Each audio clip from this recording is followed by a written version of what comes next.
El libro de Urantía, página 2069. Documento 195 después de Pentecostés. Los resultados de la predicación de Pedro el día de Pentecostés fueron tales que decidieron la política futura y determinaron los planes de la mayoría de los apóstoles en sus esfuerzos por proclamar el Evangelio del Reino. Pedro fue el verdadero fundador de la Iglesia cristiana. Pablo llevó el mensaje cristiano a los gentiles, y los creyentes griegos lo llevaron a todo el Imperio romano. Aunque los hebreos, encadenados por la tradición y dominados por los sacerdotes, se negaron como pueblo a aceptar el Evangelio de Jesús sobre la paternidad de Dios y la hermandad del hombre, así como también la proclamación de Pedro y Pablo sobre la resurrección y ascensión de Cristo subsiguiente cristianismo, el resto del Imperio romano se encontró receptivo a las enseñanzas cristianas en evolución. La civilización occidental era, en esta época, intelectual, estaba cansada de guerras y profundamente escéptica de todas las religiones y filosofías sobre el universo existentes. Los pueblos del mundo occidental, los beneficiarios de la cultura griega, tenían una tradición venerada de un magnífico pasado. Podían contemplar la heredad de los grandes logros en filosofía, arte, literatura y progreso político. Pero con todos estos logros, no tenían una religión que satisficiera el alma. Sus anhelos espirituales permanecían insatisfechos. Sobre este foro de la sociedad humana fueron arrojadas de pronto las enseñanzas de Jesús, comprendidas en el mensaje cristiano. Un nuevo orden de vida se presentó así a los corazones hambrientos de estos pueblos occidentales. Esta situación significó un conflicto inmediato entre las viejas prácticas religiosas y la nueva versión cristianizada del mensaje de Jesús al mundo. Tal conflicto debe resolverse o en una victoria absoluta de lo nuevo o de lo antiguo, o en cierto grado de transigencia. La historia enseña que esta lucha terminó en una transigencia. El cristianismo presumió abarcar demasiado, para ser asimilado por un pueblo en una o dos generaciones. No era un sencillo llamado espiritual, tal como Jesús había presentado a las almas de los hombres. Muy pronto adoptó una actitud decidida sobre ritos religiosos, educación, magia, medicina, arte, literatura, ley, gobierno, moral, reglamentación sexual, poligamia y, en forma limitada, incluso sobre la esclavitud. El cristianismo no vino solamente como una nueva religión, cosa que estaba esperando todo el Imperio romano y el Oriente, sino como un nuevo orden de sociedad humana. Y siendo tal pretensión como era el cristianismo, precipitó rápidamente el conflicto sociomoral de los siglos. Los ideales de Jesús, tal como fueron reinterpretados por la filosofía griega y socializados en el cristianismo, desafiaron audazmente las tradiciones de la raza humana, contenidas en la ética, moral y religiones de la civilización occidental. Al principio, el cristianismo ganó conversos solamente en las capas sociales y económicas más bajas. Pero para el comienzo del segundo siglo lo más elevado de la cultura grecorromana tendió cada vez más hacia este nuevo orden de la creencia cristiana, este nuevo concepto del propósito de la vida y de la meta de la existencia. Página 2070. ¿Cómo pudo este nuevo mensaje de origen judío, que casi había fracasado en la tierra de su nacimiento, captar tan rápida y eficazmente las mejores mentes del Imperio romano? El triunfo del cristianismo sobre las religiones filosóficas y los cultos de misterio se debió a 1. La organización. Pablo fue un gran organizador y sus sucesores siguieron el mismo paso que él asentó. 2. El cristianismo estaba profundamente helenizado. Comprendía lo mejor de la filosofía griega, así como también la crema de la teología hebrea. 3. Pero, mejor aún, contenía un nuevo y gran ideal, el eco de la vida autootorgadora de Jesús y el reflejo de su mensaje de salvación para toda la humanidad. 4. Los líderes cristianos estaban dispuestos a hacer tales concesiones al mitraísmo que la mejor parte de sus seguidores fue granjeado para el culto de Antioquía. 5. Asimismo, la siguiente generación de líderes cristianos y las generaciones subsiguientes hicieron concesiones con el paganismo hasta tal punto que se granjearon aún al emperador romano Constantino para la nueva religión. Pero los cristianos hicieron un astuto convenio con los paganos, ya que adoptaron la pompa ritualista de estos, forzándolos a la vez a que aceptaran la versión helenizada del cristianismo paulino. Hicieron un convenio mejor con los paganos que el que hicieron con el culto mitraico, pero en esa primer transigencia ellos resultaron aún más que conquistadores, porque consiguieron eliminar burdas inmoralidades y otras prácticas criticables del misterio persa. Sabia o insensatamente, estos primeros líderes del cristianismo comprometieron deliberadamente los ideales de Jesús en un esfuerzo por salvar y fomentar muchas de sus ideas. Y tuvieron un éxito enorme. Pero no os equivoquéis. Estos ideales del Maestro que fueron sacrificados en aquellas transigencias aún están latentes en su Evangelio, y con el tiempo afirmarán su pleno poder ante el mundo. Por esta paganización del cristianismo, el viejo orden ganó muchas victorias menores de naturaleza ritualista, pero los cristianos ganaron ascendencia en cuanto 1. Brotó una nota nueva y considerablemente más elevada de moral humana. 2. Se impartió al mundo un concepto de Dios nuevo y considerablemente amplificado. 3. La esperanza de la inmortalidad se volvió parte de las aseveraciones de una religión reconocida. 4. Jesús de Nazaret fue entregado al alma hambrienta del hombre. Muchas de estas grandes verdades enseñadas por Jesús casi se perdieron en estas primeras transigencias, pero aún yacen adormecidas en esta religión de cristianismo paganizado, que a su vez fue la versión paulina de la vida y enseñanzas del Hijo del Hombre. El cristianismo, aún antes de haber sido paganizado, fue primero profundamente helenizado. El cristianismo debe mucho, muchísimo a los griegos. Fue un griego de Egipto quien con tanta valentía se puso de pie en Nicea y desafió a esta asamblea con tal intrepidez que ésta no se atrevió a enturbiar el concepto de la naturaleza de Jesús en tal forma que habría podido poner en peligro la verdad real de su auto-otorgamiento, la cual podría así haber desaparecido del mundo. El nombrante griego era Atanasio, y si no hubiese sido por la elocuencia y la lógica de este creyente, habrían triunfado las persuasiones de Ario. Página 2071-1. La influencia de los griegos. La helenización del cristianismo comenzó intensamente en ese día memorable en el que el apóstol Pablo se puso de pie ante el concilio del Areópago en Atenas y habló a los atenienses sobre el Dios desconocido. Ahí, a la sombra de la Acrópolis, este ciudadano romano proclamó a los griegos su versión de la nueva religión que se había originado en la tierra judía de Galilea. Y había cierta extraña similitud entre la filosofía griega y muchas de las enseñanzas de Jesús. Tenían una meta común, ambas buscaban el surgimiento del individuo. Los griegos, en lo referente a un surgimiento social y político. Jesús, en lo referente a un surgimiento moral y espiritual. Los griegos enseñaban ese liberalismo intelectual que conducía hacia una libertad política. Jesús enseñaba ese liberalismo espiritual que conducía hacia una libertad religiosa. Estas dos ideas juntas constituyeron un nuevo y poderoso código para la libertad humana. Presagiaron la libertad social, política y espiritual del hombre. El cristianismo nació y triunfó sobre todas las otras religiones, debido principalmente a dos factores. 1. La mente griega estaba dispuesta a tomar prestadas ideas nuevas y buenas, incluso de los judíos. 2. Pablo y sus sucesores estaban dispuestos a negociar, y sabían hacerlo con astucia y sagacidad. Eran hábiles traficantes teológicos. Cuando Pablo se puso de pie en Atenas y predicó Cristo, y el crucificado, los griegos estaban espiritualmente hambrientos. Se hacían preguntas, estaban interesados y realmente buscaban la verdad espiritual. No olvidéis jamás que, al principio, los romanos lucharon contra el cristianismo, mientras que los griegos lo abrazaron, y fueron estos quienes literalmente forzaron a los romanos, posteriormente, a la aceptación de esta nueva religión, con las modificaciones entonces adoptadas, como parte de la cultura griega.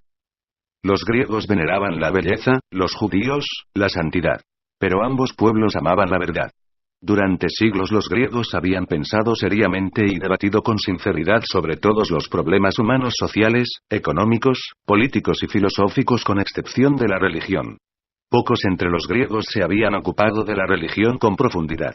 Ni siquiera tomaban muy en serio su propia religión. Durante siglos, los judíos ignoraron estos otros campos del pensamiento, concentrándose en la religión. Tomaban su religión muy seriamente, demasiado en serio. Iluminado por el contenido del mensaje de Jesús, el producto conjunto de siglos del pensamiento de estos dos pueblos se convirtió en ese momento en el poder impulsor de un nuevo orden de la sociedad humana y, hasta cierto punto, de un nuevo orden de creencias y prácticas religiosas de la humanidad. La influencia de la cultura griega ya había penetrado en las tierras del Mediterráneo occidental cuando Alejandro diseminó la civilización helenista por el mundo del cercano oriente. Los griegos fueron bien con su religión y su política mientras estuvieron organizados en pequeñas ciudades-estado. Pero cuando el rey macedonio se atrevió a extender Grecia hasta convertirla en un imperio que iba del Adriático al Indus, comenzaron los problemas. El arte y la filosofía de Grecia estaban a la altura de la expansión imperial, pero no así su administración política ni su religión. Una vez que las ciudades-estado de Grecia se expandieron hasta volverse un imperio, sus dioses un tanto parroquiales resultaron ligeramente raros. Los griegos estaban realmente buscando un dios más importante y mejor, cuando recibieron la versión cristianizada de la religión judía más antigua. Página 2072. El imperio helenista, como tal, no podía durar. Su influencia cultural continuó, pero perduró solo después de adquirir del oeste el genio político romano para la administración de un imperio, y de obtener del este una religión cuyo único dios poseía dignidad imperial. En el primer siglo después de Cristo, la cultura helenista ya había alcanzado sus más altos niveles. Su retrogresión ya había comenzado. El conocimiento avanzaba, pero el genio estaba declinando. Fue en este mismo momento en que las ideas e ideales de Jesús, que estaban parcialmente contenidos en el cristianismo, se integraron al salvamento de la cultura y el conocimiento griegos. Alejandro había atacado al oriente con el don cultural de la civilización griega. Pablo asaltaba al occidente con la versión cristiana del Evangelio de Jesús. Y donde quiera que prevalecía la cultura griega en occidente, allí echó raíces el cristianismo helenizado. La versión oriental del mensaje de Jesús, aunque permaneció más fiel a sus enseñanzas, continuó siguiendo la actitud poco transigente de Abner. No progresó jamás como lo hizo la versión helenizada, sino que finalmente se malogró dentro del movimiento islámico. 2. La influencia romana. Los romanos se adueñaron físicamente de la cultura griega, reemplazando el gobierno por repartición con un gobierno representativo. Y este cambio pronto favoreció al cristianismo, ya que Roma introdujo en todo el mundo occidental una nueva tolerancia de idiomas y pueblos extranjeros y aun de religiones ajenas. Muchas de las primeras persecuciones de los cristianos en Roma se debieron solamente a su uso desafortunado de la palabra reino en sus predicaciones. Los romanos toleraban todas las religiones, pero eran muy sensibles a todo lo que se asemejara a rivalidad política. Así pues, cuando amainaron estas primeras persecuciones, causadas principalmente por un malentendido, el campo de la propaganda religiosa estuvo plenamente abierto. Los romanos se interesaban por la administración política. El arte y la religión les importaban poco, pero eran inusitadamente tolerantes hacia los dos. La ley oriental era rígida y arbitraria. La ley griega era fluida y artística. La ley romana tenía dignidad y fomentaba respeto. La educación romana producía una lealtad inusitada y sólida. Los primeros romanos eran individuos políticamente dedicados y sublimemente consagrados. Eran honestos, trabajadores, y leales a sus ideales, pero no tenían una religión que valiera la pena. No es de extrañar que sus maestros griegos pudieran persuadirlos a que aceptaran el cristianismo de Pablo. Y estos romanos eran un gran pueblo. Podían gobernar el occidente, porque sabían gobernarse a sí mismos. Tal incomparable honestidad, devoción y firme autocontrol constituía el terreno ideal para recibir y hacer crecer la semilla del cristianismo. Fue fácil para estos grecorromanos volverse tan espiritualmente dedicados a una iglesia institucional como lo eran políticamente al Estado. Los romanos tan solo lucharon contra la iglesia cuando tuvieron miedo de que ésta compitiera con el Estado. Roma, que tenía escasa filosofía nacional y cultura original, tomó la cultura griega como propia y audazmente adoptó a Cristo para su filosofía moral. El cristianismo se volvió la cultura moral de Roma, pero no en realidad su religión, en el sentido de una experiencia individual de crecimiento espiritual entre los que abrazaron esta nueva religión en forma tan masiva. Por cierto, es verdad que hubo muchos individuos capaces de franquear la superficialidad de esta religión estatal, encontrando así, para alimento de su alma, los valores auténticos de los significados ocultos contenidos en las verdades latentes del cristianismo helenizado y paganizado. Página 2073. Los estoicos, con su fuerte llamado a la naturaleza y la conciencia, habían preparado a Roma aún mejor para recibir a Cristo, por lo menos en un sentido intelectual. El romano era abogado por naturaleza y adiestramiento. Veneraba incluso las leyes de la naturaleza. Ahora, en el cristianismo, discernía en las leyes de la naturaleza las leyes de Dios. Un pueblo que pudo producir a Cicerón y a Virgilio, estaba maduro para el cristianismo helenizado de Pablo. Así pues, estos griegos romanizados obligaron tanto a los judíos como a los cristianos a que filosofizaran su religión, coordinaran sus ideas y sistematizaran sus ideales, a fin de adaptar las prácticas religiosas a la corriente de vida existente. Todo este movimiento lo ayudó enormemente la traducción de las escrituras hebreas al griego y, más tarde, por la aparición en griego, del Nuevo Testamento.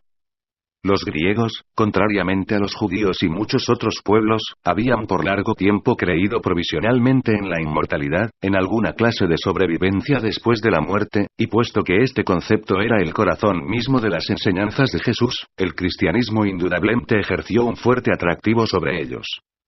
Una sucesión de victorias de la cultura griega y de la política romana había consolidado las tierras mediterráneas en un solo imperio, con un solo idioma y una sola cultura, y había preparado el mundo occidental para un solo Dios. El judaísmo proveyó este Dios, pero el judaísmo no era aceptable como religión para estos griegos romanizados. Filón ayudó a algunos mitigar sus objeciones, pero el cristianismo les reveló un concepto aún mejor de un solo Dios, y este fue prontamente aceptado. 3. Bajo el Imperio Romano.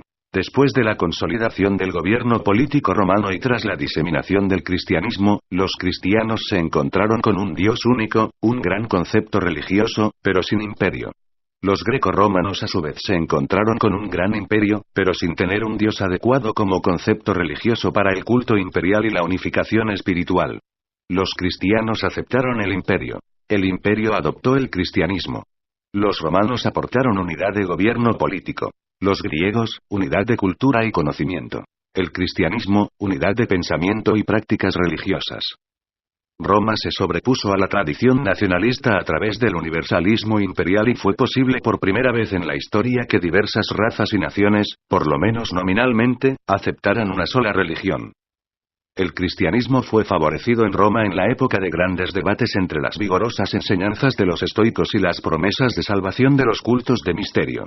El cristianismo llegó como una brisa de refrescante consuelo y una fuerza liberadora para un pueblo espiritualmente hambriento en cuyo idioma no existía el vocablo por altruismo. Lo que dio mayor poder al cristianismo fue la forma en que sus creyentes vivieron una vida de servicio y aun la forma en que murieron por su fe durante los primeros tiempos de las drásticas persecuciones. La enseñanza sobre el amor de Cristo por los niños puso fin prontamente a la práctica común de poner a muerte a los niños no deseados, particularmente a las niñas. Página 2074. La primera manera de adoración cristiana fue tomada en gran parte de la sinagoga judía, con modificaciones provenientes del rito mitraico. Más adelante, se le sumó la pompa pagana. La basata primitiva iglesia cristiana fue constituida por griegos cristianizados prosélitos del judaísmo.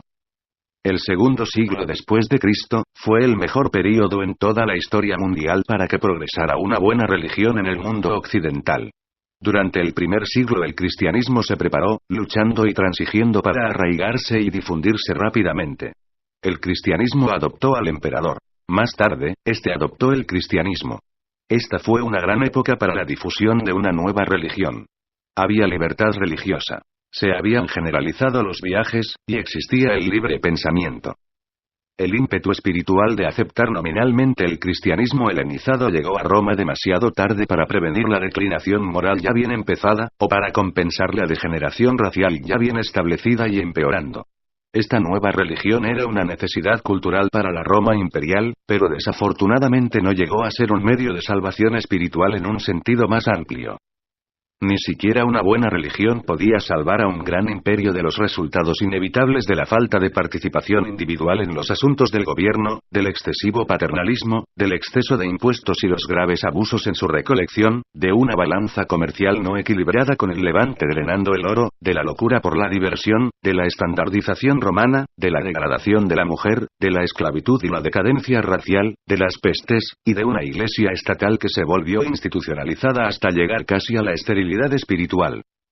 Sin embargo, las condiciones en Alejandría no eran tan malas. Las primeras escuelas continuaron manteniendo sin compromisos muchas de las enseñanzas de Jesús. Pantaenos enseñó a Clemente, procediendo luego en pos de Natanael, proclamando a Cristo en la India. Aunque algunos de los ideales de Jesús fueron sacrificados en la construcción del cristianismo, es justo registrar que, a fines del siglo II, prácticamente todas las grandes mentes del mundo grecorromano se habían vuelto cristianas. El triunfo estaba a punto de llegar a su culminación. El Imperio Romano duró lo suficiente como para asegurar la sobrevivencia del cristianismo, aún después del colapso de la organización política. Pero frecuentemente hemos hecho conjeturas sobre qué hubiera sucedido en Roma y en el mundo si se hubiese aceptado el Evangelio del Reino en lugar del cristianismo griego. 4. La Edad de las Tinieblas en Europa. La Iglesia, siendo adjunta a la sociedad y aliada de la política, estaba destinada a compartir la decadencia intelectual y espiritual de la así llamada Edad de las Tinieblas en Europa. Durante este periodo, la religión se volvió más y más monastizada, ascetizada y legalizada. En un sentido espiritual, el cristianismo estaba hibernando. A lo largo de este período existió, al lado de esta religión durmiente y secularizada, una corriente continua de misticismo, una fantástica experiencia espiritual que lindaba con la irrealidad y era filosóficamente semejante al panteísmo. Durante estos siglos oscuros y desesperantes, la religión se volvió virtualmente de segunda mano.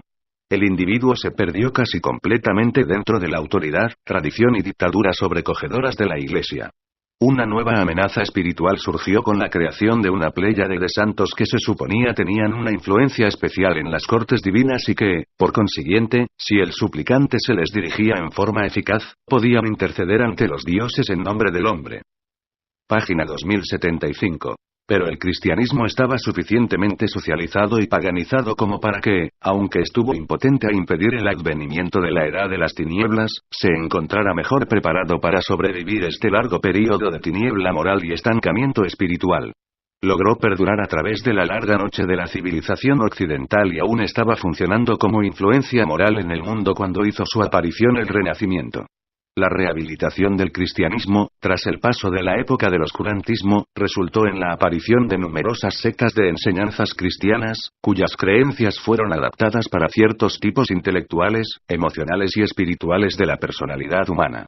Y muchos de estos grupos cristianos especiales, o familias religiosas, aún perduran en el momento en que hacemos esta presentación. El cristianismo evidencia la historia de haberse originado de la transformación no intencionada de la religión de Jesús a una religión sobre Jesús.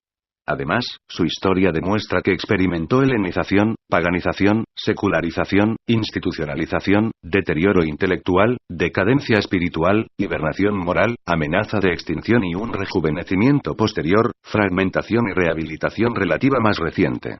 Tales antecedentes indican una vitalidad inherente y la posesión de vastos recursos de recuperación. Y este mismo cristianismo está ahora presente en el mundo civilizado de los pueblos occidentales y se enfrenta con una lucha por su existencia que es aún más ominosa que esas crisis memorables que caracterizaron sus pasadas batallas por lograr el dominio. La religión se enfrenta ahora con el desafío de una nueva era de mentes científicas y tendencias materialistas. En esta gigantesca lucha entre lo secular y lo espiritual, la religión de Jesús finalmente triunfará. 5. El problema moderno. El siglo XX ha traído nuevos problemas para que resuelvan el cristianismo y todas las otras religiones. Cuanto más elevada se torna una civilización, más es necesario el deber de buscar primero las realidades del cielo en todos los esfuerzos del hombre por estabilizar la sociedad y facilitar la solución de sus problemas materiales.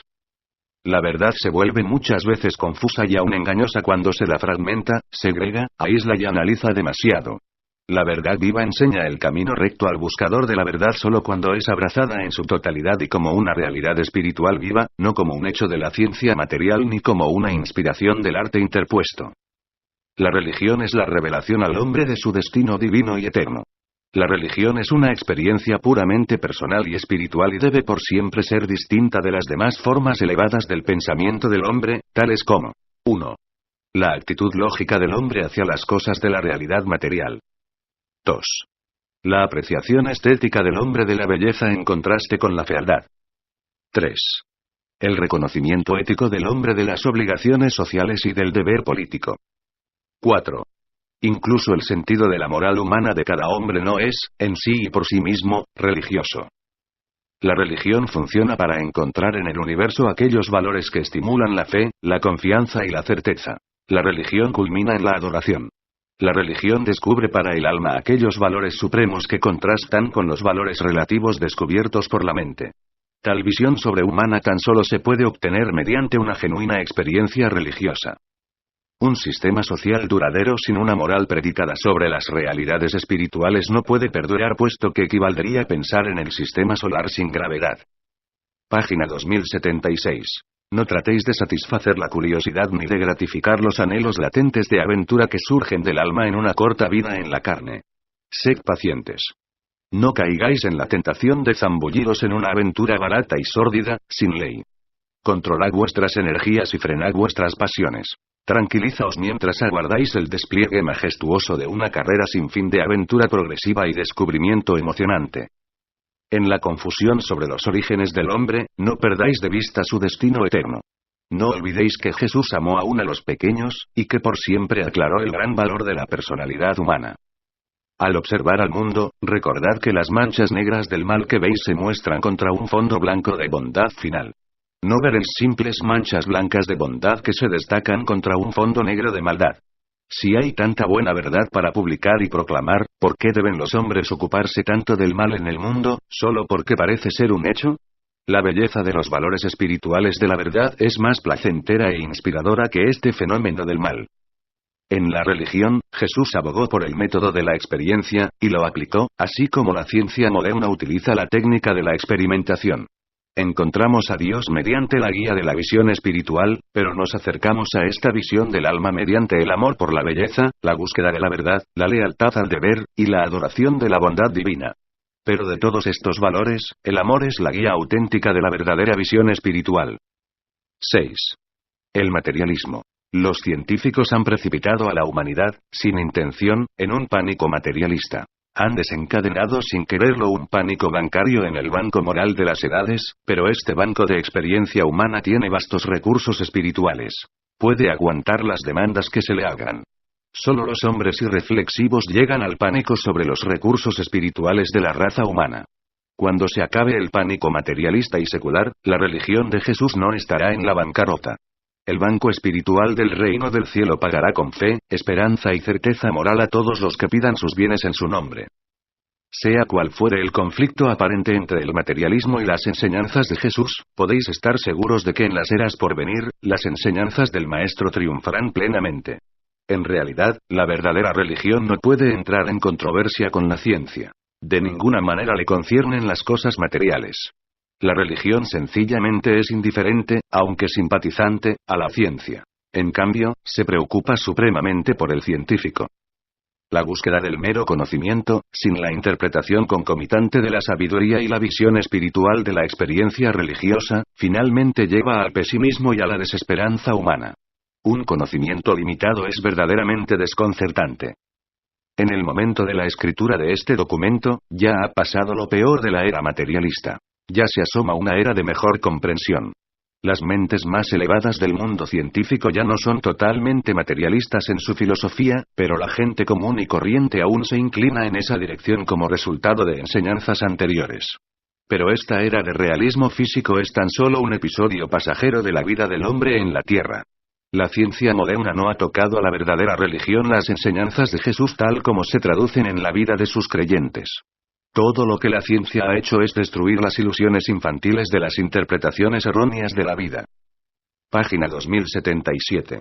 La ciencia es una experiencia cuantitativa, la religión una experiencia cualitativa, en lo que se refiere a la vida del hombre en la Tierra. La ciencia se ocupa de los fenómenos. La religión, de los orígenes, valores y metas. Asignar causas como explicación de los fenómenos físicos equivale a confesar ignorancia de los factores últimos y por fin tan solo conduce al científico directamente de vuelta a la primera gran causa, el Padre Universal del Paraíso. El cambio violento de una era de milagros a una era de máquinas ha demostrado ser perturbador para el hombre. La ingeniosidad y dexteridad de las falsas filosofías mecanicistas traicionan sus mismos argumentos mecanicistas. La agilidad fatalista de la mente materialista por siempre refuta su afirmación de que el universo es un fenómeno energético ciego y sin sentido. El naturalismo mecanicista de algunos hombres supuestamente instruidos y el secularismo sin raciocinio del hombre de la calle se ocupan exclusivamente de cosas. Están vacíos de verdaderos valores, sanciones y satisfacciones de naturaleza espiritual, así como también están vacíos de fe, esperanza y certezas eternas. Uno de los grandes problemas de la vida moderna es que el hombre piensa que está demasiado ocupado para encontrar tiempo para la meditación espiritual y la devoción religiosa. El materialismo reduce al hombre a un estado de autómata, sin alma, y lo transforma en un simple símbolo aritmético que halla un sitio desamparado en la fórmula matemática de un universo mecanicista sin romanticismo. Pero, ¿de dónde proviene este vasto universo matemático, si no existe un maestro matemático? La ciencia puede explayarse sobre la conservación de la materia, pero la religión valida la conservación del alma de los hombres, se interesa por su experiencia de las realidades espirituales y los valores eternos. El sociólogo materialista de hoy estudia la comunidad, hace informes sobre esa y deja a la gente tal como la encontró. 1900 años atrás, ciertos galileos ignorantes observaron a Jesús dar su vida como contribución espiritual a la experiencia interior del hombre, y salieron luego y transformaron al imperio romano entero. Pero los líderes religiosos cometen un grave error cuando intentan llamar al hombre moderno a la lucha espiritual con las trompetas de la Edad Media. Es necesario que la religión elabore nuevos lemas actualizados. Ni la democracia ni otras panaceas políticas pueden tomar el lugar del progreso espiritual. Las religiones falsas pueden representar una evasión de la realidad, pero Jesús en su evangelio llevó al hombre mortal a la puerta misma de la realidad eterna del progreso espiritual. Decir que la mente surgió de la materia no explica nada. Si el universo fuera tan solo un mecanismo y la mente, parte integrante de la materia, no tendríamos jamás dos interpretaciones distintas de ningún fenómeno observado. Los conceptos de verdad, belleza y bondad no son inherentes ni a la física ni a la química. Una máquina no puede saber, mucho menos saber la verdad, tener hambre de rectitud, y apreciar la bondad. La ciencia puede ser física, pero la mente del científico que discierne la verdad es, a la vez, supermaterial. La materia no conoce la verdad, tampoco puede amar la misericordia ni regocijarse en las realidades espirituales. Las convicciones morales basadas en el esclarecimiento espiritual y arraigadas en la experiencia humana son tan reales y certeras como las deducciones matemáticas basadas en las observaciones físicas, pero se encuentran en otro nivel más elevado. Si los hombres fueran tan solo máquinas, reaccionarían más o menos uniformemente al universo material. No existirían ni la individualidad, y aún menos la personalidad. El hecho del mecanismo absoluto del paraíso en el centro del universo de los universos, en presencia de la abolición incondicionada de la segunda fuente y centro, hace por siempre certero el hecho de que el determinismo no constituye la ley exclusiva del cosmos. El materialismo está allí, pero no es exclusivo. El mecanismo está allí, pero no es incondicionado. El determinismo está allí, pero no está solo. Página 2078. El universo finito de la materia con el tiempo se tornaría uniforme y determinista si no fuera por la presencia combinada de la mente y el espíritu. La influencia de la mente cósmica inyecta constantemente espontaneidad aún en los mundos materiales. La libertad, la iniciativa, en cualquier reino de la existencia, es directamente proporcional al grado de influencia espiritual y control de la mente cósmica. O sea, en la experiencia humana, el grado de actualidad de hacer la voluntad del Padre. Así pues, una vez que comencéis a encontrar a Dios, esa será la prueba conclusiva de que Dios ya os ha encontrado a vosotros. La búsqueda sincera de la bondad, la belleza y la verdad, conduce a Dios. Y todo descubrimiento científico demuestra a la vez la existencia de la libertad y de la uniformidad en el universo. El descubridor tuvo la libertad de hacer el descubrimiento. La cosa descubierta es real y aparentemente uniforme, de lo contrario no hubiera podido ser conocida como una cosa. 7. La vulnerabilidad del materialismo. ¿Qué actitud tan necia la del hombre de actitud materialista cuando permite que teorías tan vulnerables como las del universo mecanicista, le priven de los vastos recursos espirituales de una experiencia personal de la verdadera religión? Los hechos no están jamás en desacuerdo con la fe espiritual real. Las teorías sí pueden estarlo. Sería mejor que la ciencia se dedicase a la destrucción de la superstición, en vez de intentar destruir la fe religiosa, la creencia humana en las realidades espirituales y los valores divinos. La ciencia debería hacer para el hombre, materialmente, lo que la religión hace por él espiritualmente: extender el horizonte de la vida y ampliar su personalidad. La verdadera ciencia no puede mantenerse en desacuerdo con la verdadera religión. El método científico es simplemente una vara intelectual con el cual se miden las aventuras materiales y los logros físicos.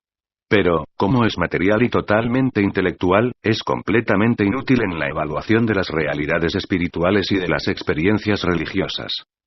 La contradicción del mecanicista moderno es: si este fuera simplemente un universo material y el hombre tan solo una máquina, dicho hombre sería totalmente incapaz de reconocerse como máquina, y asimismo, tal hombre-máquina estaría totalmente inconsciente del hecho de la existencia de dicho universo material.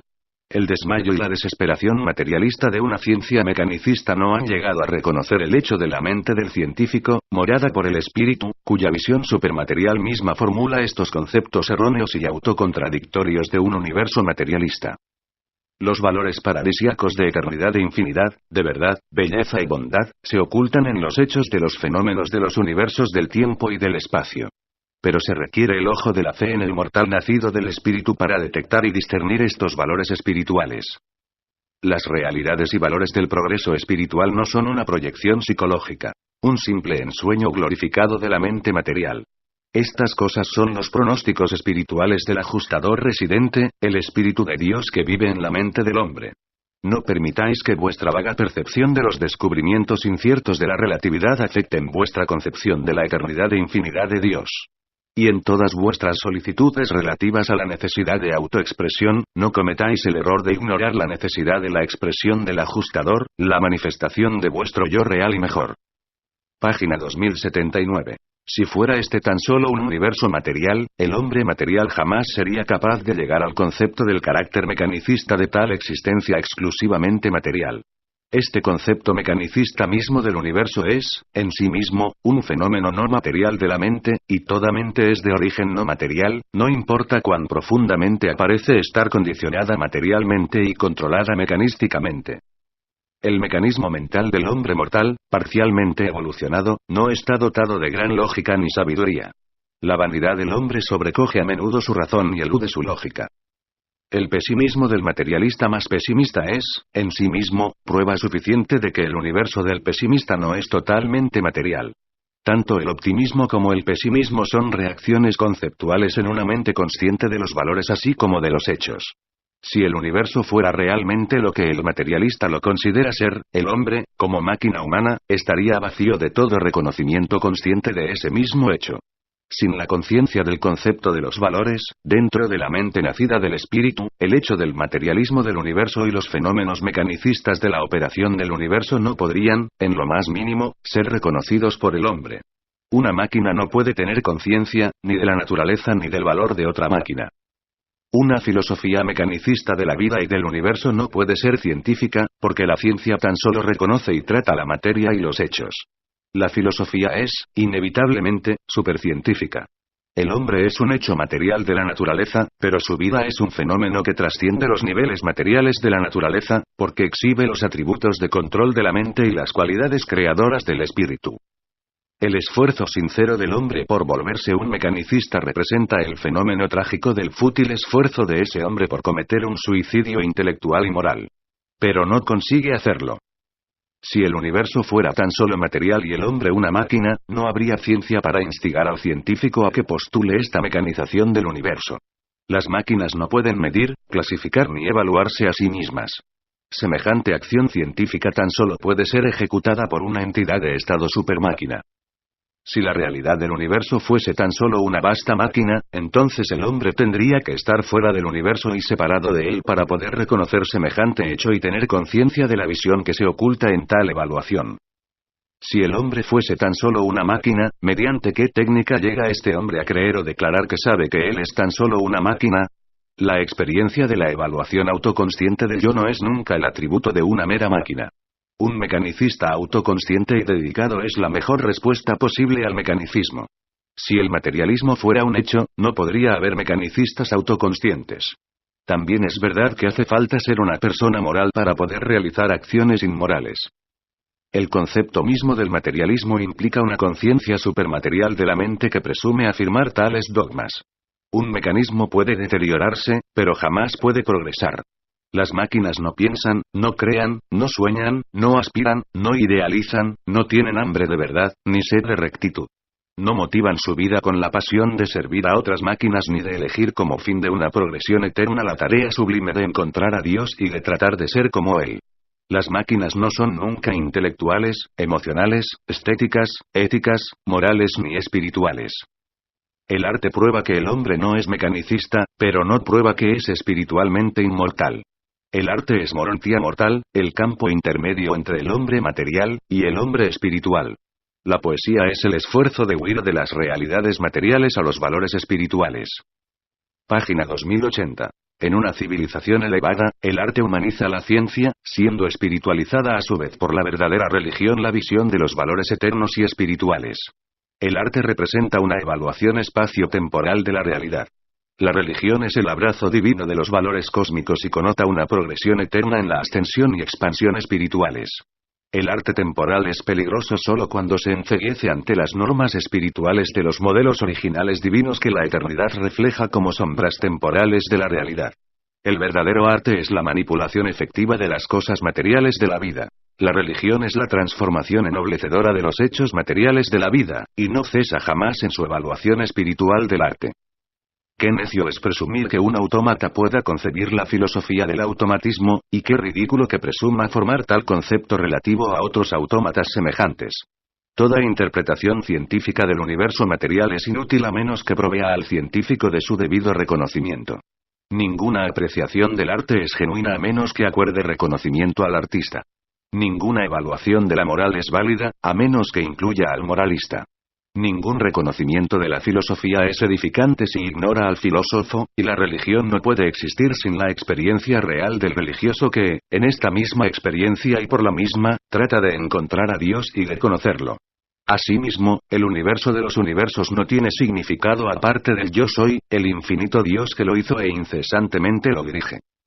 Los mecanicistas, los humanistas tienden a seguir las corrientes materiales. Los idealistas y los espiritistas se atreven a usar su remo con inteligencia y vigor, para modificar el aparente curso puramente material de las corrientes de la energía. La ciencia vive por las matemáticas de la mente. La música expresa el ritmo de las emociones. La religión es el ritmo espiritual del alma, en armonía espacio-temporal con las medidas de melodía más elevadas y eternas de la infinidad. La experiencia religiosa es, en la vida humana, algo que es verdaderamente supermatemático. En el lenguaje, el alfabeto representa el mecanismo del materialismo, mientras que las palabras que expresan el significado de 1000 pensamientos, grandes ideas, y nobles ideales, amor y odio, cobardía y valor representan la actuación de la mente dentro del alcance definido tanto por la ley material como por la espiritual, dirigida por la afirmación de la voluntad de la personalidad, y limitada por la dote situacional inherente. El universo no es como las leyes, los mecanismos y las uniformidades que descubre un científico, y que llega a considerar ciencia, sino más bien como el científico curioso, pensante, seleccionador, creador, combinante y discriminante que así observa los fenómenos del universo y clasifica los hechos matemáticos inherentes a las fases mecanicistas de la faz material de la creación. Tampoco es el universo como el arte del artista, sino más bien como el artista, que lucha, sueña, aspira y avanza buscando trascender el mundo de las cosas materiales en un esfuerzo por alcanzar una meta espiritual. El científico, y no la ciencia, percibe la realidad de un universo de energía y materia en evolución y avance. El artista, y no el arte, demuestra la existencia de un mundo morontial transitorio que interviene entre la existencia material y la libertad espiritual. El religioso, y no la religión, prueba la existencia de las realidades del espíritu y de los valores divinos que se han de encontrar en el progreso de la eternidad. Página 2081, 8. El totalitarismo secular. Pero aun cuando el materialismo y el mecanicismo hayan sido más o menos derrotados, la influencia devastadora del secularismo del siglo XX seguirá frustrando la experiencia espiritual de millones de almas desprevenidas. El secularismo moderno ha sido fomentado por dos influencias mundiales. El padre del secularismo fue la actitud de la así llamada ciencia atea de miras estrechas y sin Dios, del siglo XIX y del siglo XX. La madre del secularismo moderno fue la totalitaria Iglesia cristiana medieval. El secularismo tuvo su comienzo como protesta contra la dominación casi completa de la civilización occidental por la Iglesia cristiana institucionalizada. En el momento de esta revelación, el clima intelectual y filosófico que prevalece tanto en la vida europea como en la americana es decididamente secular humanístico.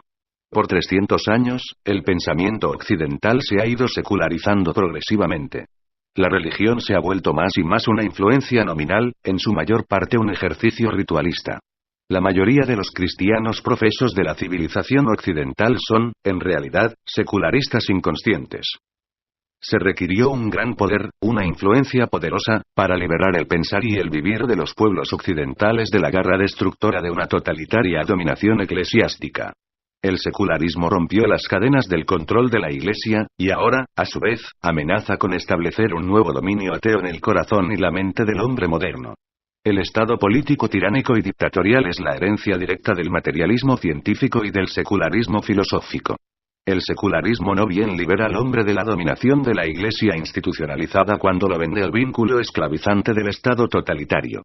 El secularismo libra al hombre de la esclavitud eclesiástica tan solo para traicionarlo entregándolo a la tiranía de la esclavitud política y económica. El materialismo niega a Dios, el secularismo simplemente lo ignora. Por lo menos esa era la actitud previa.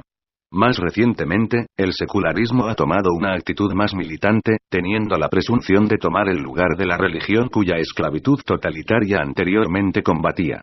El secularismo del siglo XX tiende a afirmar que el hombre no necesita a Dios. Pero, tened cuidado. Esta filosofía sin Dios de la sociedad humana tan solo conducirá a la inquietud, la animosidad, la infelicidad, la guerra y a un desastre mundial. El secularismo jamás traerá paz a la humanidad. Nada puede tomar el lugar de Dios en la sociedad humana. Pero prestad atención. No os apresuréis a abandonar las ganancias beneficiosas de la rebelión secular a partir del totalitarismo eclesiástico. La civilización occidental disfruta hoy de muchas libertades y satisfacciones como resultado de la rebeldía secular. El gran error del secularismo fue al sublevarse contra el control casi total de la vida por parte de la autoridad religiosa, y después de obtener la liberación de dicha tiranía eclesiástica, los secularistas prosiguieron, rebelándose contra Dios mismo, a veces tácitamente, otras veces abiertamente. Debéis a la rebelión secularista la extraordinaria creatividad del industrialismo americano y el progreso material sin precedentes de la civilización occidental. Puesto que la sublevación secularista fue demasiado lejos y perdió de vista de Dios y a la religión verdadera, también produjo una cosecha no intencionada de guerras mundiales e inquietud internacional. No es necesario sacrificar la fe en Dios para disfrutar de las bendiciones de la rebelión secularista moderna: tolerancia, servicio social, gobiernos democráticos, y libertades civiles. Tampoco fue necesario que los secularistas antagonizaran a la religión verdadera para promover la ciencia y avanzar la educación. Página 2082. Pero el secularismo no es la única causa de todos estos avances recientes en la expansión del nivel de vida.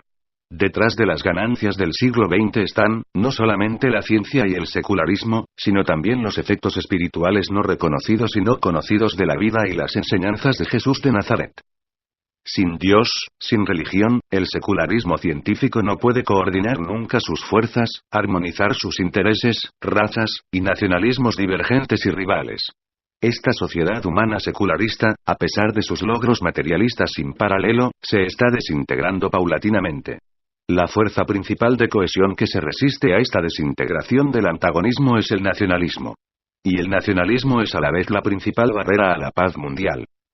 La debilidad inherente del secularismo consiste en que desecha la ética y la religión a favor de la política y del poder.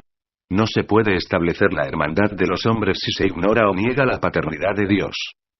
El optimismo secular social y político es una ilusión. Sin Dios, ni la libertad y la emancipación, ni la propiedad y la riqueza conducirán a la paz. La secularización completa de la ciencia, la educación, la industria y la sociedad puede conducir tan solo al desastre. Durante el primer tercio del siglo XX los urantianos mataron a más seres humanos que los que fueron matados durante la entera dispensación cristiana a ese momento. Y este es tan solo el comienzo de la amarga cosecha del materialismo y el secularismo. Destrucciones aún más terribles están por ocurrir. 9.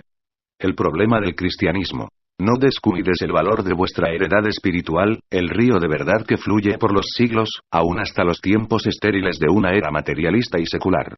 En todos vuestros esfuerzos valiosos por liberaros de los credos supersticiosos de las eras pasadas, aseguraos de conservar la verdad eterna.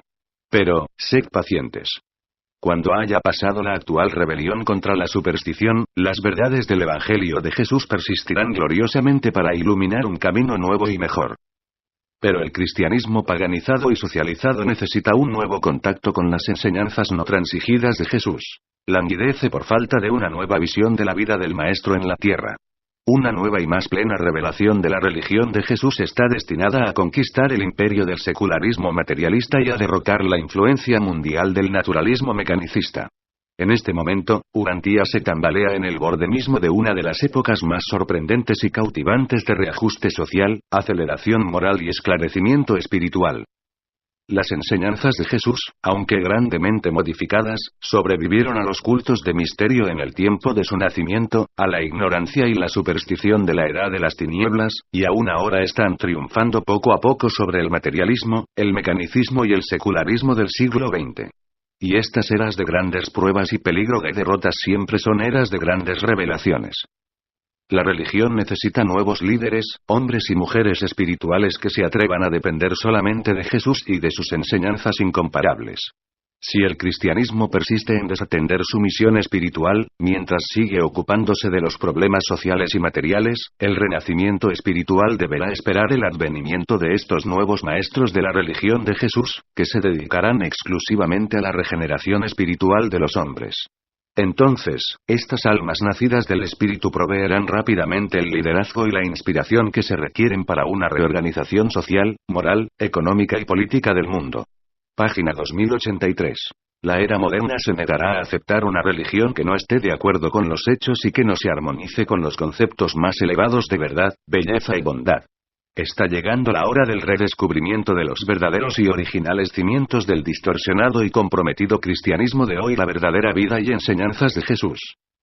El hombre primitivo vivió una vida de esclavitud supersticiosa al terror religioso. Los hombres modernos civilizados temen caer bajo el dominio de poderosas convicciones religiosas. El hombre pensante siempre temió caer cautivo de una religión. Cuando una religión poderosa y emocionante amenaza dominarlo, invariablemente trata de racionalizar, tradicionalizar e institucionalizar a dicha religión, con la esperanza de llegar a controlarla. Por medio de este procedimiento, aún una religión revelada se vuelve hecha y dominada por el hombre. Los hombres y mujeres modernos e inteligentes evaden la religión de Jesús, porque temen lo que les hará a ellos y con ellos. Todos estos temores son bien fundados. La religión de Jesús en efecto domina y transforma a sus creyentes, exigiendo que los hombres dediquen la vida a buscar el conocimiento de la voluntad del Padre en el cielo y que las energías del vivir se consagren al servicio altruista de la hermandad del hombre. Los hombres y mujeres egoístas francamente no quieren pagar este precio, ni siquiera para conseguir el tesoro espiritual más grande que se haya ofrecido jamás al hombre mortal.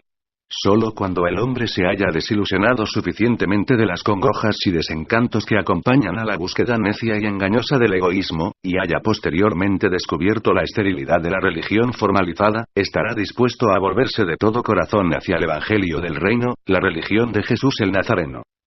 El mundo necesita más religión de primera mano. Incluso el cristianismo, la mejor de las religiones del siglo XX, es no solo una religión sobre Jesús, sino que también es, notablemente, una religión que los hombres experimentan de segunda mano. Ellos toman su religión tal como se la entregan sus maestros religiosos aceptados. ¿Qué despertar experimentaría el mundo si tan solo pudiera ver a Jesús así como él realmente vivió en la tierra, y conocer, de primera mano, sus enseñanzas dadoras de vida? Las palabras que describen las cosas bellas no pueden emocionar tanto como el espectáculo de esas cosas bellas, tampoco pueden las palabras de fe inspirar la alma de los hombres tanto como la experiencia de conocer la presencia de Dios. Pero la fe esperanzada mantendrá por siempre abierta la puerta de la esperanza en el alma del hombre, para el ingreso en las realidades espirituales eternas de los valores divinos de los mundos del más allá.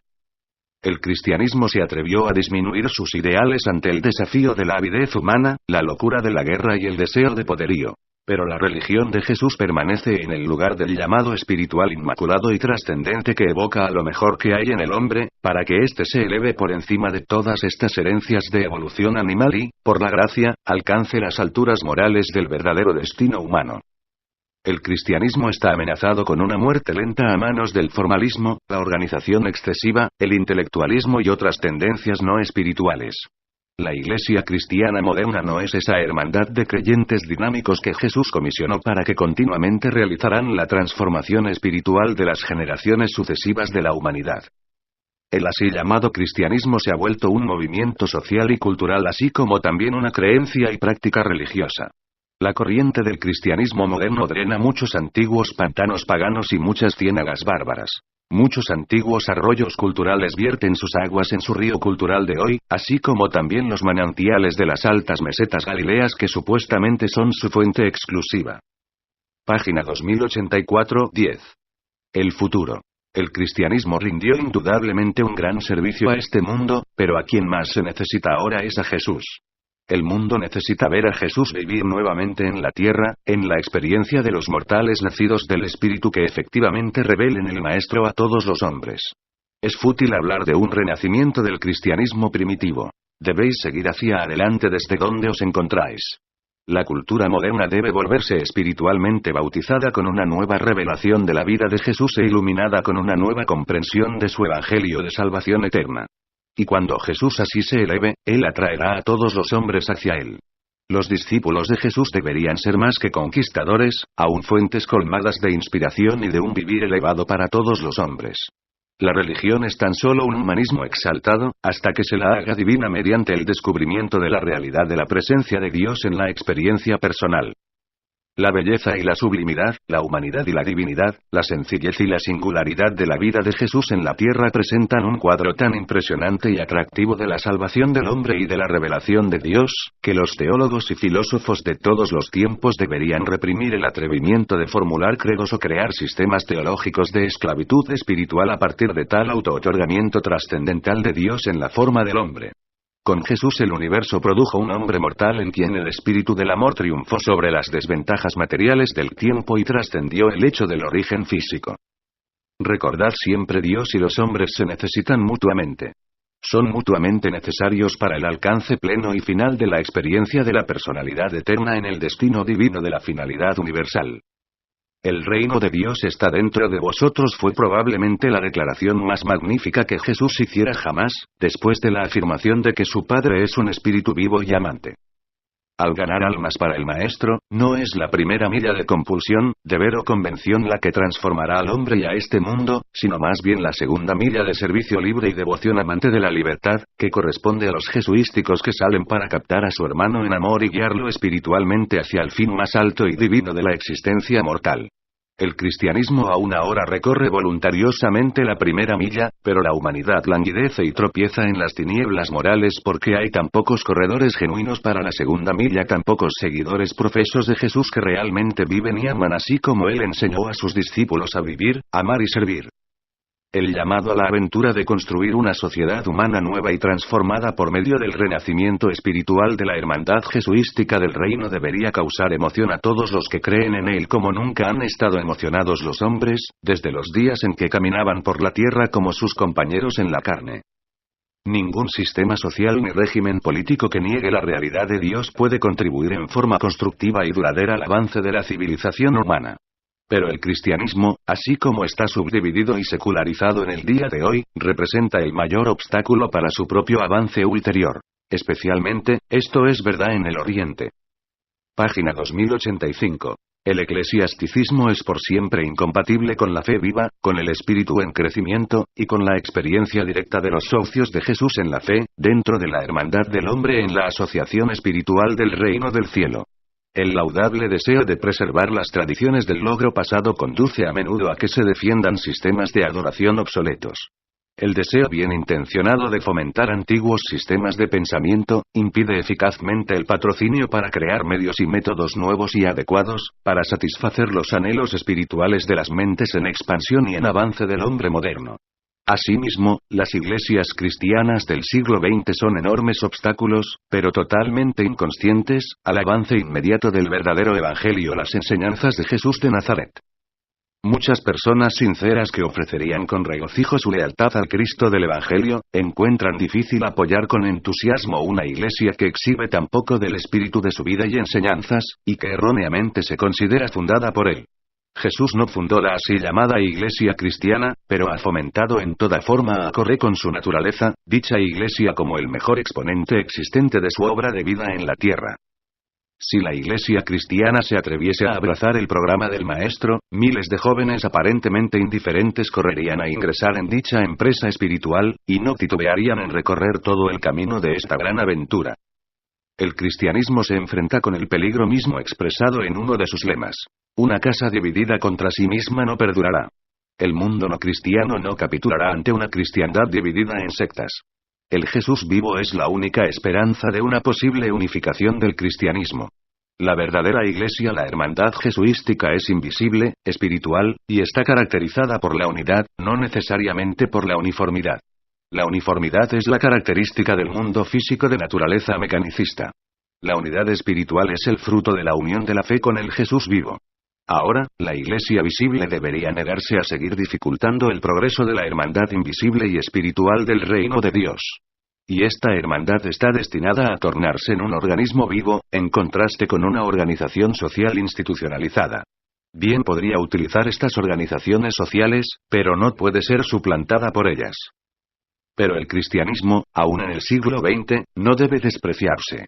Es el producto del genio moral combinado de los hombres conocedores de Dios de muchas razas durante muchas épocas, y ha sido verdaderamente uno de los más grandes poderes en pos del bien en la tierra, y por lo tanto ningún hombre debe considerarlo con desprecio, a pesar de sus defectos inherentes y adquiridos.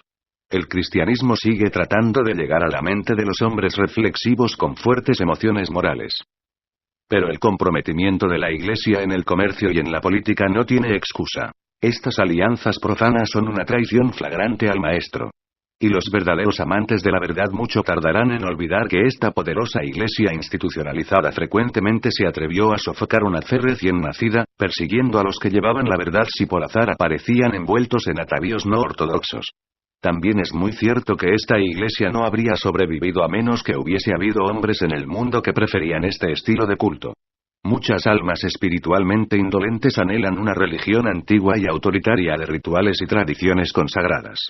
La evolución humana y el progreso espiritual no son suficientes para permitir a todos los hombres a prescindir de la autoridad religiosa. Y la hermandad invisible del reino bien podría incluir a estos grupos familiares de distintas clases sociales y temperamentales si tan solo éstas desean volverse hijos de Dios verdaderamente conducidos por el Espíritu. Pero en esta hermandad de Jesús no hay lugar para rivalidades sectarias, resentimientos de grupo ni afirmaciones de superioridad moral e infalibilidad espiritual. Página 2086. Estas varias agrupaciones de cristianos pueden servir para acomodar los numerosos tipos diferentes de creyentes potenciales entre los varios pueblos de la civilización occidental, pero esta división de la cristianidad presenta una grave debilidad cuando intenta llevar el Evangelio de Jesús a los pueblos orientales. Estas razas aún no comprenden que existe una religión de Jesús separada, y en cierto modo apartada, del cristianismo, el cual se ha vuelto cada vez más una religión sobre Jesús. La gran esperanza de Urantia yace en la posibilidad de una nueva revelación de Jesús, con una presentación nueva y ampliada de su mensaje salvador, que uniría espiritualmente en servicio amante a las numerosas familias de sus seguidores profesos actuales. Aún la educación secular podría ayudar en este gran renacimiento espiritual si prestara más atención a la labor de enseñar a los jóvenes cómo se realiza la planificación de la vida y el progreso del carácter. El objeto de toda la educación debería ser fomentar y avanzar el propósito supremo de la vida, el desarrollo de una personalidad majestuosa y bien balanceada. Es muy necesario enseñar disciplina moral, en lugar de tanta autogratificación. Sobre tales cimientos, la religión podría contribuir su incentivo espiritual a la expansión y enriquecimiento de la vida mortal, aun a la certeza y engrandecimiento de la vida eterna. El cristianismo es una religión improvisada, y por lo tanto debe operar a baja velocidad. Las actuaciones espirituales aceleradas deberán aguardar la nueva revelación y la aceptación más generalizada de la verdadera religión de Jesús. Pero el cristianismo es una religión poderosa teniendo en cuenta de que los discípulos comunes de un carpintero crucificado empezaron la carrera de acontecimientos que en 300 años inundaron y conquistaron al mundo romano con estas enseñanzas, triunfando luego sobre los bárbaros que derrotaron a Roma. Este mismo cristianismo conquistó, absorbió y exaltó toda la corriente de la teología hebrea y de la filosofía griega. Luego, tras caer esta religión cristiana en estado de coma por más de 1000 años como resultado de una dosis excesiva de misterios y paganismo, resucitó y virtualmente reconquistó a todo el mundo occidental. El cristianismo contiene lo suficiente de las enseñanzas de Jesús como para inmortalizarlo. Si el cristianismo pudiera tan solo captar más de las enseñanzas de Jesús, podría hacer mucho más para ayudar al hombre moderno a solucionar sus problemas nuevos y cada vez más complejos. El cristianismo sufre de un gran obstáculo, porque se ha identificado en la mente de todo el mundo como parte del sistema social, la vida industrial, y las normas morales de la civilización occidental. Así pues, el cristianismo parecería patrocinar, sin intención, una sociedad que se tambalea bajo el yugo de tolerar una ciencia sin idealismo, una política sin principios, una riqueza sin trabajo, un placer sin límites, un conocimiento sin carácter, un poder sin conciencia, y una industria sin moralidad. La esperanza del cristianismo moderno consiste en que deje de patrocinar los sistemas sociales y las políticas industriales de la civilización occidental, inclinándose humildemente ante esa cruz, que tan valientemente ensalza, para aprender allí nuevamente de Jesús de Nazaret, las verdades más grandes que el hombre mortal puede escuchar jamás: el Evangelio vivo de la paternidad de Dios y de la hermandad del hombre.